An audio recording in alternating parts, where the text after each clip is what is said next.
Assalamualaikum warahmatullahi wabarakatuh. Perkenalkan, nama saya Yuftika Velasa Fitri, NPM 1801011140 dari PAI kelas G. Baik, di sini saya sudah mempersiapkan materinya, yaitu tentang ijaz Al-Quran dan macam-macam mukjizat. Untuk yang pertama, pengertian ijaz Al-Quran. Secara bahasa, ijaz merupakan bentuk masdar dari a'jaza yang bermakna al-faut, meninggalkan atau as-sabaq, mendahului.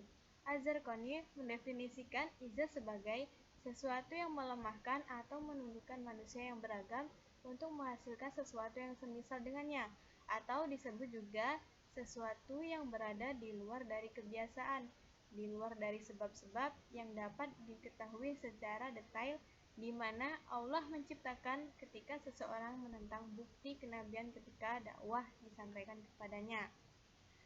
Makna Khalil Al-Qotan mengatakan bahwa ijaz adalah memperlihatkan kebenaran Nabi di dalam menyampaikan dakwah risalahnya dengan memperlihatkan ketidakmampuan orang Arab dalam menentang mukjizat Rasulullah yang abadi, Al-Quran, dan melemahkan generasi sesudahnya. Terus selanjutnya yaitu ijaz Al-Quran menurut ulama. Mahmud Syakir menjelaskan istilah ijaz Al-Quran dan mukjizat Al-Quran dengan menekankan perhatian kepada awal munculnya kedua istilah ini. Yang pertama, ijaz Al-Quran dan mukjizat Nabi tidak terdapat baik dalam Al-Quran maupun hadis Rasulullah SAW. Bahkan istilah ini juga tidak terdapat pada perkataan sahabat, juga tidak muncul dalam ungkapan-ungkapan tabi'in.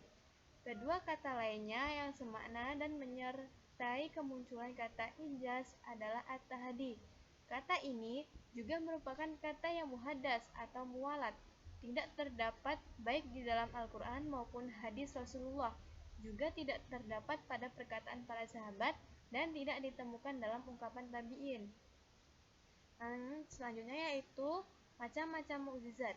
Menurut Profesor Dr. S. Agil Al-Munawir, mukjizat dapat dibagi menjadi dua bagian. Yang pertama yaitu mukjizat hissi, ialah yang dapat dilihat oleh mata, didengar oleh telinga, dicium oleh hidung, diraba oleh tangan, dirasa oleh lidah, yang lebih tegas dapat dicapai oleh panca indera. Mukjizat ini sengaja ditujukan atau memperlihatkan pada manusia biasa, yakni mereka yang tidak biasa menggunakan kecerdasan pikirannya, yang tidak cakap pandangan hatinya, dan rendah budi dan perasaannya. Yang kedua, mukjizat maknawi, ialah mukjizat yang tidak mungkin dapat dicapai dengan kekuatan panca indera, tetapi harus dicapai dengan kekuatan akli atau dengan kecerdasan pikiran. Karena orang tidak akan mungkin mengenal mukjizat ini, melainkan yang berpikir sehat, bermata hati yang nyalang, berbudi luhur, dan yang suka mempergunakan kecerdasan pikirannya dengan jernih dan jujur. Syekh Mana Khalil Al-Qotan mengemukakan 3 aspek ijaz Al-Quran, yaitu yang A, kemukjizatan Al-Quran. Al-Quran mampu mengeluarkan sesuatu yang abstrak kepada fenomena yang dapat dirasakan, sehingga di dalamnya ada dinamika, sementara lafaz memiliki petunjuk etimologis yang berkaitan dengan makna tersebut. Kemukjizatan ilmiah. Sesuatu yang tidak dapat dipungkiri adalah bahwa Al-Quran ada yang mengandung teori ilmiah. Kemukjizatan Al-Quran tidak berubah, tetapi cukup terletak pada motivasinya untuk berpikir menggunakan akal. Yang C, kemukjizatan tasyri. Dalam sejarah kehidupan manusia, telah banyak mengenal berbagai macam doktrin, pandangan hidup, sistem, dan perundang-undangan yang bertujuan membangun hakikat kebahagiaan individu di dalam masyarakat. Itulah pengertian dari ijaz Al-Quran dan macam-macam mukjizat.